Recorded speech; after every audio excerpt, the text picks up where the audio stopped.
എന്നാൽ ഈ ഞായറാഴ്ചയിൽ നിന്ന് ദുഃഖത്തിൻ്റെതായ ഒരു വലിയ വെള്ളിയാഴ്ചയിൽ കിടന്ന് വീണ്ടും സന്തോഷത്തിൻ്റെതായ ഒരു ഞായറാഴ്ചയിലേക്ക് നാം പോകുമ്പോൾ സഭാപിതാക്കന്മാർ അനേക ക്രമീകരണങ്ങൾ ഈ ഒരാഴ്ച നാം ധ്യാനിക്കുവാനായിട്ട് തിരഞ്ഞെടുത്തിട്ടുണ്ട്. ഈ ആഴ്ചയിലെ പ്രമിയോൻ സെതറാകൾ സൂക്ഷിച്ച് ശ്രദ്ധിച്ചാൽ നമുക്ക് അനേക കാര്യങ്ങൾ പഠിക്കുവാൻ സാധിക്കും. ഇന്ന് ചില സ്മരണകൾ നമ്മുടെ മനസ്സിലേക്ക് വരണം.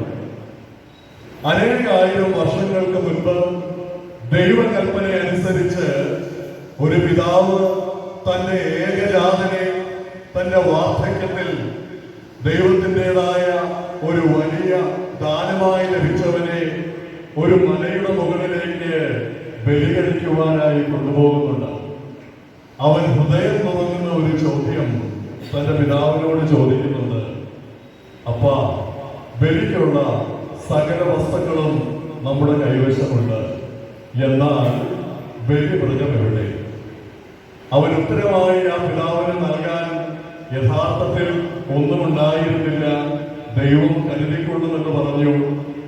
ആ ചോദ്യത്തിന് ബലിമൃഗം എവിടെ, അല്ലെങ്കിൽ ബലി അർപ്പിക്കേണ്ട കുഞ്ഞാട് എവിടെ എന്ന ആ ചോദ്യത്തിന്റെ ഉത്തരം വിശുദ്ധ യോഹന്നാൻ 1:29 അനേകായിരം വർഷങ്ങൾക്ക് ശേഷം യോഹന്നാൻ സ്നാപകൻ നമ്മോട് പറയുന്നുണ്ട്. ഇതാ ലോകത്തിന്റെ പാപത്തെ വഹിക്കുന്ന ദൈവത്തിന്റെ കുഞ്ഞാട് എന്ന്. അങ്ങനെ ലോകത്തിന്റെ പാപത്തെ വഹിക്കുവാൻ തക്കവണ്ണം ലോകത്തിലേക്ക് ഇറങ്ങി വന്ന ദൈവത്തിന്റെ കുഞ്ഞാട് ഇന്നൊരു തീരുമാനമെടുത്തു. താൻ ദൈവത്തിന്റെ കുഞ്ഞാടാണെങ്കിൽ താൻ ഇന്ന് യാത്ര ചെയ്യാൻ പോകുന്നത് ഒരു കഴുതപ്പുറത്താണെന്ന്. അങ്ങനെ ദൈവത്തിന്റെ കുഞ്ഞാട് ഒരു കഴുതപ്പുറത്തേറിയതിന്റെ ദിനമാണ്, ഓർമ്മയാണ് ഇന്ന് നാം കൊണ്ടാടുന്നത്. രണ്ടാമതായിട്ട് അവൻ ചെയ്യുന്നത് ഈ ലോകത്ത് ആരും ഒരിക്കലും ചെയ്യാത്തതായ കാര്യങ്ങളാണ്. അവന് ചെയ്യുന്നത് നമുക്ക് ആർക്കും കൊണ്ട് ചെയ്യാൻ സാധിക്കുകയില്ല. അതുകൊണ്ടാണല്ലോ അവൻ മനുഷ്യരൂപം കൊണ്ട് താഴേക്ക് വന്നത്. ഇതുവരെ ആരും കയറിയിട്ടില്ലാത്ത ഒരു കഴുതപ്പുറത്ത് ഇന്നവൻ കയറിയെങ്കിൽ ഇതാ അവൻ ഇനിയും അടങ്ങാനിരിക്കുന്നു ഇതുവരെയും ആരെയും സംസ്കരിക്കാത്ത ഒരു കല്ലറയിൽ. ആരും കയറിയിട്ടില്ലാത്ത ഒരു കഴുതപ്പുറത്ത് നമ്മുടെ കർത്താവ് കയറിയതിന്റെ ഓർമ്മയാണ് ഇന്ന് നാം കൊണ്ടാടുന്നത്. അധ്വാനിക്കുന്നവരും ഭാരം ചുമക്കുന്നവരും നിങ്ങൾ ഭയപ്പെടേണ്ട, നിങ്ങൾ ദുഃഖിക്കേണ്ട, നിങ്ങൾക്ക് ഞാനുണ്ട് എന്ന് പറഞ്ഞവരിതാ അധ്വാനത്തിന്റെയും ഭാരം ചുമക്കുന്നതിന്റെയും എല്ലാം പ്രതീകമായ ഒരു പാവപ്പെട്ട നിന്ദ്യമായ കഴുതയുടെ മേൽ കയറി ഇന്നിതാ തന്റെ ജനത്തിന്റെ അടുക്കിലേക്ക് വരുന്നു. ഞാൻ ശാന്തശീലനും വിനീത ഹൃദയനുമാകുന്നുവെന്ന് കൽപ്പിച്ചവൻ ശാന്തിയുടെയും സമാധാനത്തിന്റെയും പ്രതീകമായ കഴുതയെ വാഹനമായി ഇന്നവൻ സ്വീകരിച്ചു. താഴ്മയുള്ളവർ ഭാഗ്യവാന്മാർ, അവർ ഭൂമിയെ അവകാശമായി അനുഭവിക്കും എന്ന് കൽപ്പിച്ചവൻ താഴ്മയുടെ വിനയത്തിന്റെ പ്രതീകമായ കഴുതയുടെ മേൽ ഇന്ന് കരയേറി വന്നു. വന്യ കന്യാകുമാരിൽ കുര്യൻ ആർച്ച് കോർപ്പിസ്കോപ്പായെ സ്മരിക്കാത്തവരും അറിയാത്തവരുമായി ആരും നമ്മുടെ ഇടയിൽ ഉണ്ടാകില്ല. പലപ്പോഴും അച്ഛന്റെ ഭവനത്തിൽ ചെല്ലുമ്പോൾ നിറഞ്ഞ ചിരിയോടെ അച്ഛൻ സ്വീകരിക്കുമായിരുന്നു.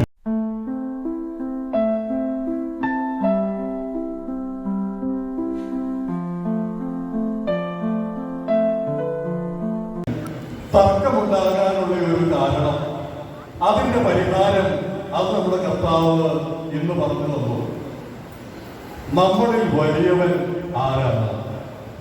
പലപ്പോഴും നാം എല്ലാം അറിഞ്ഞും അറിയാതെയും തർക്കിക്കുന്ന വിഷയം നമ്മളിൽ വലിയവൻ ആരാണ്? അതിന്റെ ഉത്തരം നമ്മുടെ കർത്താവ് ഇന്ന് വളരെ വ്യക്തമായി നമുക്ക് പറഞ്ഞു തരിക മാത്രമല്ല, അവനത് ചെയ്ത് കാണിച്ചു. കുറച്ച് നാളുകൾക്ക് മുൻപ് എന്നെ വളരെ ആകർഷിച്ച ഒരു ഇന്റർവ്യൂ ഞാൻ ശ്രദ്ധിക്കാനിടയായി. ജന്മം കൊണ്ടോ കർമ്മം കൊണ്ടോ അദ്ദേഹം ക്രിസ്ത്യാനിയല്ല. അദ്ദേഹത്തിന്റെ നാവിന് 80 വയസ്സ് കഴിഞ്ഞിട്ടും ആ നാവിന്റെ മൂർച്ചയ്ക്ക് ഒട്ടും കുറവില്ല. മലയാള സിനിമയിലെ ഒരുപക്ഷെ പകരക്കാരില്ലാത്തൊരു മനുഷ്യൻ, നമുക്കെല്ലാം സുപരിചിതമായ ഒരു പേരാണ് ശ്രീകുമാരൻ തമ്പി.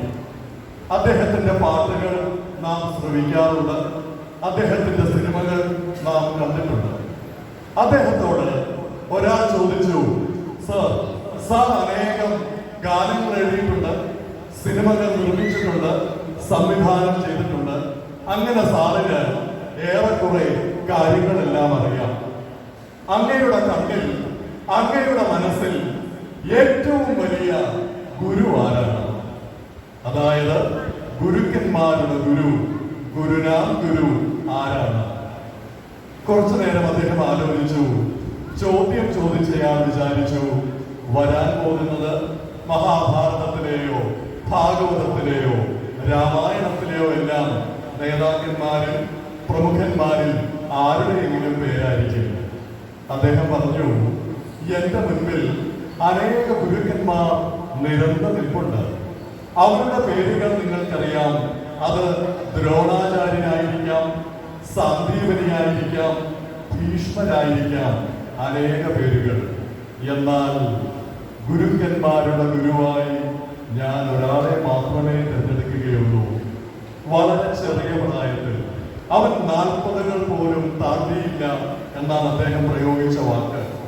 വെറും 33-ാമത്തെ വയസ്സിൽ വെറും 3 വർഷത്തെ ലോക പരിചയം മാത്രം.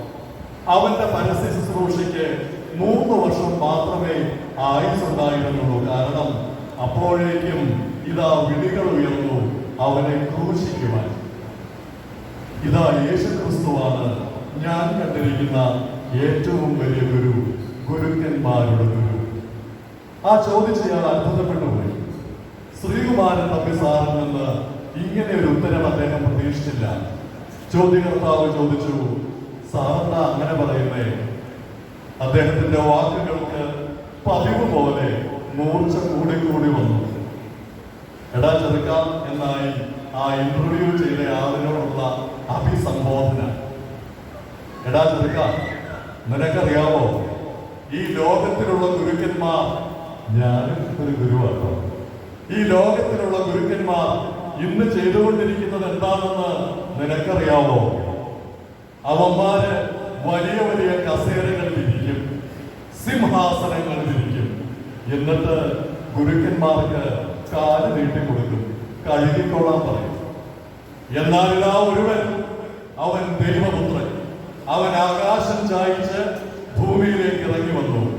എന്നിട്ടിതാ ഭൂമിയോളം താഴ്ന്നു ചെന്ന് വിനയത്തിന്റെ ആരൂപമായി, താഴാഴ്മയുടെ പ്രസംഗിക്കുക മാത്രമല്ല പ്രവർത്തിക്കുന്ന രൂപമായി കുനിഞ്ഞിരുന്ന് തന്റെ ശിഷ്യന്മാരുടെ കാലുകൾ കഴുകി.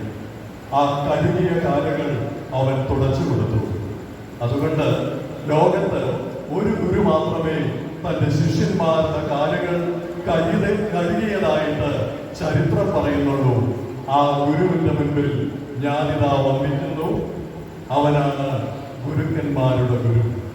അങ്ങനെയാണെങ്കിൽ ഇന്ന് പരിശുദ്ധ പിതാക്കന്മാർ ക്രമീകരിച്ചിരിക്കുന്ന വായനകളിൽ നമ്മുടെ കർത്താവ് തന്റെ ശിഷ്യന്മാരുടെ പാദങ്ങൾ കഴുകിയതായിട്ട് ഇന്നത്തെ വിശുദ്ധ ഏവങ്കേലിയോനിൽ നാം വായിച്ചു കേട്ടു.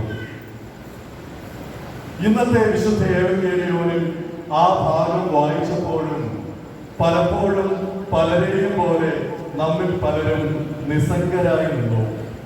അവനിതാ തന്റെ ശിഷ്യന്മാരുടെ കാലുകൾ കഴുകിക്കോട്ടെ, നമുക്ക് യാതൊരു വിരോധവും അക്കാര്യത്തിലില്ലല്ലോ. എന്നാൽ അങ്ങനെ താഴ്മയോടുകൂടിയുള്ള മനസ്സ്, അങ്ങനെ ഒരു ഹൃദയം നമുക്ക് ആർക്കെങ്കിലും ഉണ്ടോ? എന്തുകൊണ്ട് അവനെ പോലെ താഴാൻ നമുക്ക് സാധിക്കുന്നില്ല? നമ്മളിൽ ആരാണ് വലിയവൻ എന്ന ചോദ്യത്തിന്റെ ഉത്തരം വിശുദ്ധ മത്തായി എഴുതിയ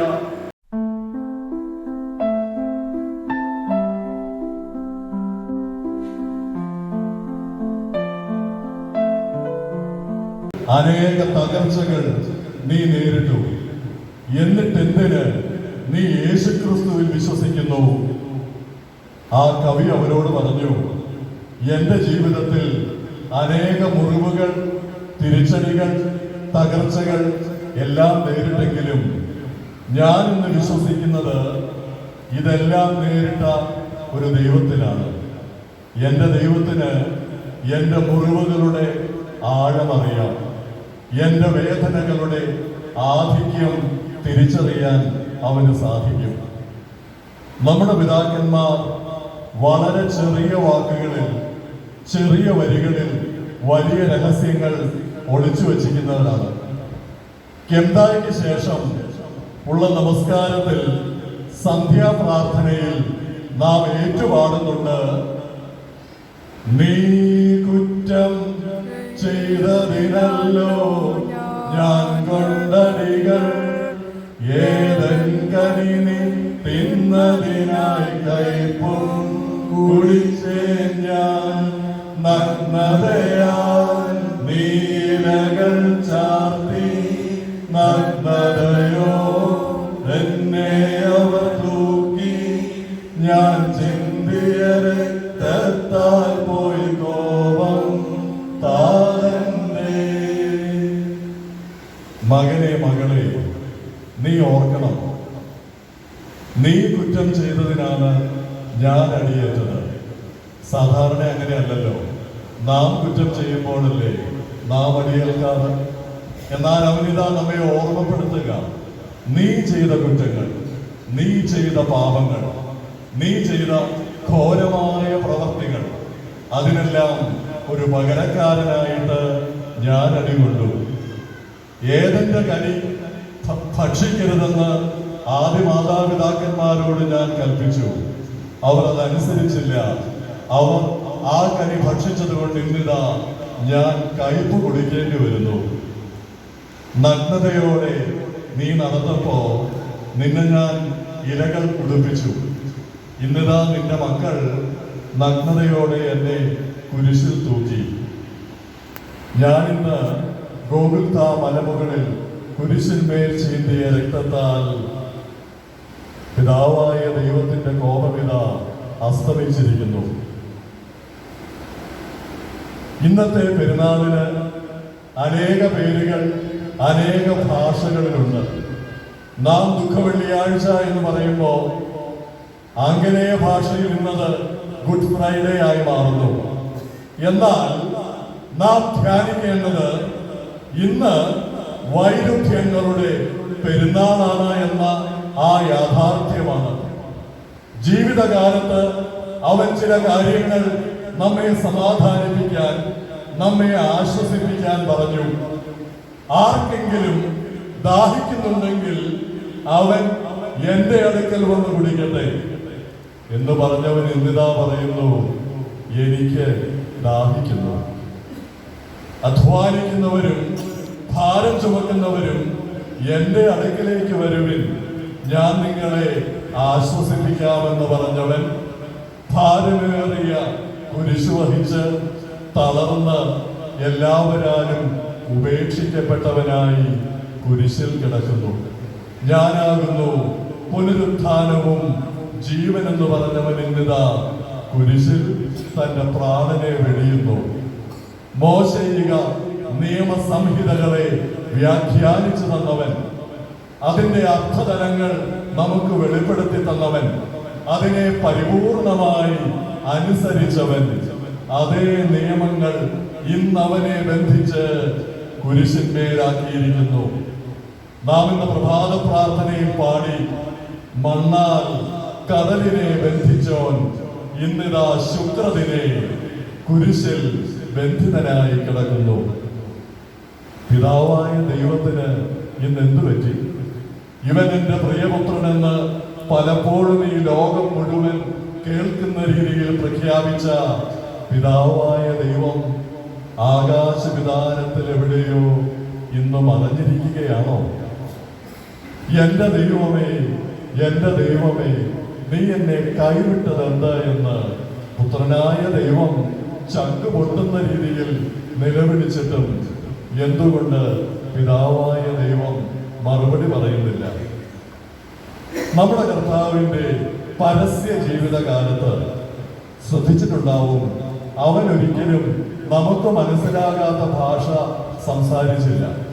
അവൻ പറഞ്ഞതെല്ലാം നമ്മുടെ നിത്യജീവിതത്തിലെ സംഭവങ്ങളിൽ നിന്നുള്ള വലിയ സത്യങ്ങളായിരുന്നു.